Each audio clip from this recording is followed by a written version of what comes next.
Good morning की आज आम्ही चाललो आहे अंबिका मातेच्या मंदिरमध्ये. सकाळची तुम्ही टायमिंग बघू शकता. आता सकाळचे 4:51 झालेले आहे. चला तर आज जाऊया विदर्भाची राजधानी असलेले रुक्मिणी मातेचे माहेरघर श्री क्षेत्र कौंडण्यपूर. तसेच हे माझे गावसुद्धा आहे.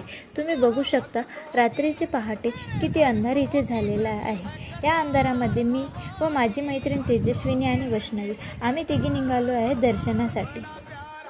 अंधाराची आम्हाला भीतीसुद्धा वाटत होती, पण मनात श्रद्धा ठेवून आम्ही अंबिका मातेच्या मंदिरामध्ये पोहोचलो.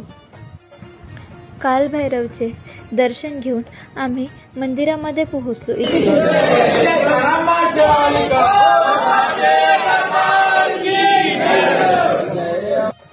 तिथेच आम्हाला आरती करण्याचं सौभाग्यसुद्धा लागलं. आणि याची सर्वात खास गोष्ट म्हणजे इथे कोणासाठी VIP दर्शन नाही आहे आणि